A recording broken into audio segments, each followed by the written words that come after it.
Россия заняла 141 место из 180 в индексе восприятия коррупции от Transparency International, разделив эту позицию с Угандой, Кыргызстаном и Гвинеей. В первую тройку стран с самым низким уровнем коррупции входят Дания, Финляндия и Новая Зеландия. В конце же списка Южный Судан, Венесуэла и Сомали.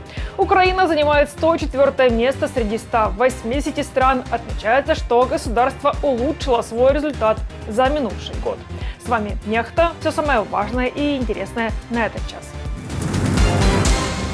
Премьер Венгрии согласится одобрить помощь от ЕС Украине только при одном условии. Он придумал, при каком. Каждый год мы будем решать, отправлять эти деньги или нет. Дело о хищении 1,5 миллиарда гривен на закупках боеприпасов. Антикоррупционный суд отказался заключать под стражу екс-чиновника Міноборони України. Своїх будь-яких підозр і звинувачень не сприймаю, відкидаю, готовий доводити. Реакция Байдена на нападение на американских солдат в Иордании будет мощной, однако США опасаются войны с Ираном. Конфликт расширяется, поскольку мы зафиксировали более 100 нападений на американские силы в Ираке, Сирии и, конечно, теперь в Иордании. Доброе утро, дорогие подписчики! Не проходите мимо. Если вы нас смотрите сейчас, поставьте лайк этому видео. Ваша активность говорит YouTube о том, что мы вам интересны, и это очень поможет продвижению наших видео. Итак, вперед к новостям. Рунет сломался. Пользователи сообщают, что невозможно зайти на сайты с доменом .ru. Жалуются как жители России, так и других стран. Не открываются сайты от Сбербанка до Озона и Яндекса, сообщает сервис Роскомнадзора «Мониторинг сбоев». При этом у некоторых сервисы работают через Wi-Fi, но не открываются при включенном мобильном интернете. Доступ к сайтам в зоне .ru будет восстановлен в ближайшее время, заявили в Минцифры России. Орбан после долгих торгов и размышлений наконец-то разродился условием, при котором Венгрия согласится на предоставление Украине 50 миллиардов евро помощи от ЕС. Будапешт направил в Брюссель компромиссный вариант соглашения о разблокировании финансирования. Предлагает голосовать за предоставление помощи ежегодно. Евросоюз тем временем готовится к финальной схватке с Венгрией. 1 февраля лидеры всех 27 стран на экстренном саммите попытаются переманить на свою сторону венгерского премьера Орбана, который является главным союзником Путина в Европе. Венгрия готова участвовать в решении проблемы 27 стран-членов ЕС, если вы гарантируете, что каждый год мы будем решать, отправлять эти деньги или нет. И это ежегодное решение должно иметь ту же правовую основу, что и сегодня. Оно должно быть единогласным. Послы ЕС предварительно согласовали предложение Еврокомиссии о передаче Украине доходов от замороженных российских активов. Об этом сообщает председательство Бельгии в Совете ЕС. Кроме того, журналист «Радио Свобода» Рикард Йозек добавил, что доходы от активов будут перечисляться на отдельный счет. Ранее профильный комитет Сената США поддержал проект закона о конфискации замороженных из-за санкций российских активов. Если проект будет принят, США смогут передать эти активы Украине для компенсации ущерба от российской военной агрессии.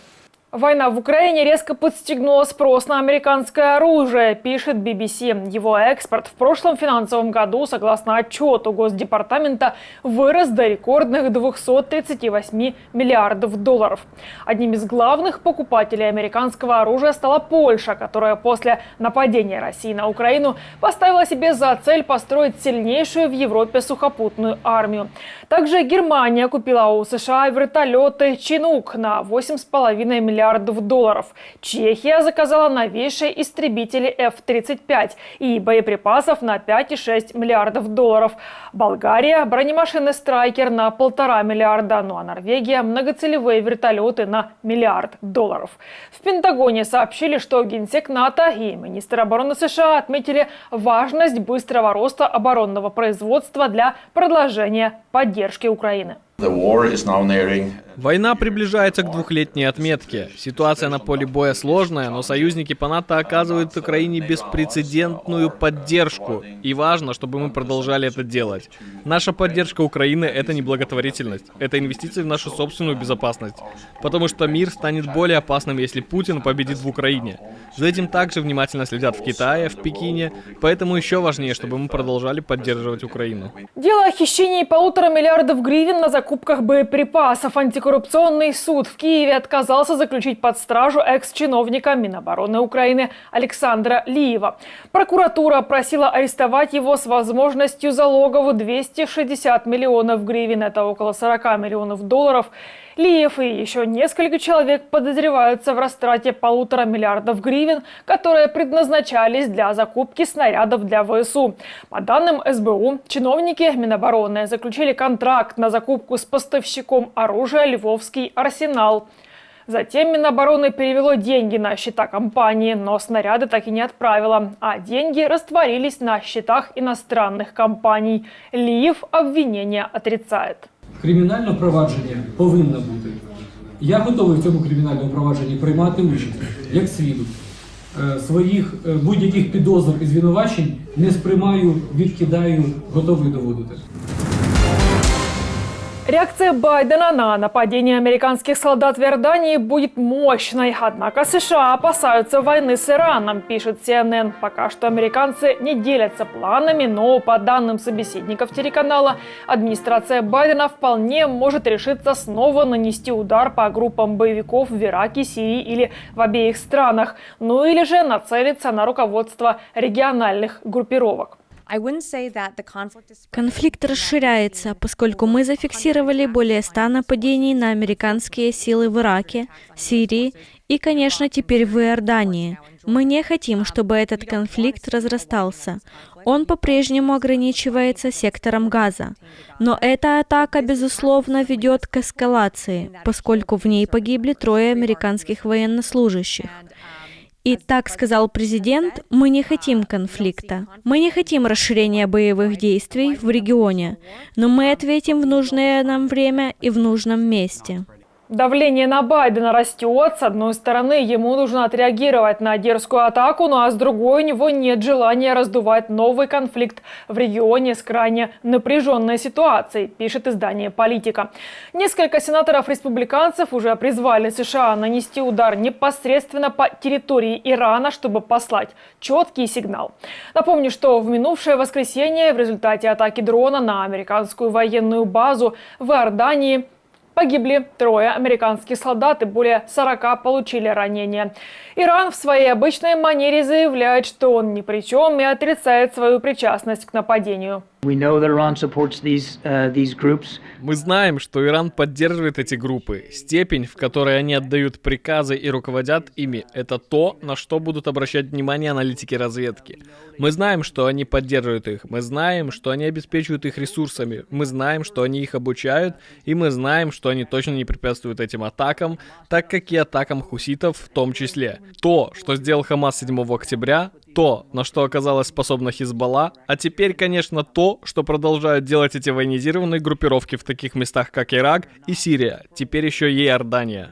На то, чтобы ликвидировать Хамас, понадобится как минимум весь 2024 год. Израильские военные сообщают, что около 9 из 35 тысяч боевиков Хамас были убиты. Ну а Израилю еще много месяцев для достижения своих целей, которые включают в себя захват или же уничтожение боеприпасов и оружия, а также вывод из строя военных баз и туннелей боевиков. Террористы останутся, и мы будем сражаться в очагах террора. И на это уйдут месяцы, а не один день. С другой стороны, у террористов нет запасов, нет боеприпасов, нет подкрепления. Мы уже уничтожили по меньшей мере четверть террористов Хамаса и еще столько же раненых террористов. Сегодня у нас 3 цели: уничтожение Хамаса, возвращение заложников и сохранение единства народа Израиля. Бывший премьер Пакистана Имран Хан и экс-глава Министерства иностранных дел Шах Махмуд Куреши приговорены к 10 годам заключения по делу о разглашении гостайны. Это уже второй приговор для Имрана Хана за последние несколько месяцев. В августе прошлого года суд приговорил бывшего премьера к 3 годам тюрьмы. Всего против Хана возбуждено около 150 уголовных дел. Так власти страны расправляются с политическими оппонентами. В 2023 году суд арестовал политика, что вызвало огромную волну протестов.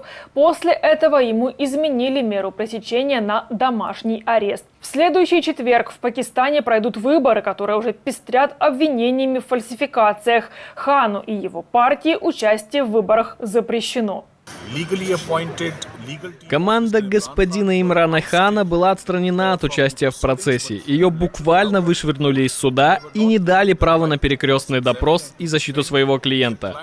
Это неконституционно. Это противоречит принципам естественного правосудия.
На этом ставлю точку. Благодарю, что были с нами. Если вы хотите получать информацию более оперативно, приглашаю присоединиться к нашей многомиллионной аудитории в Телеграме или Иксе. Поблагодарить нас за работу можете с помощью кнопки «Спасибо» под этим видео или по ссылке в описании.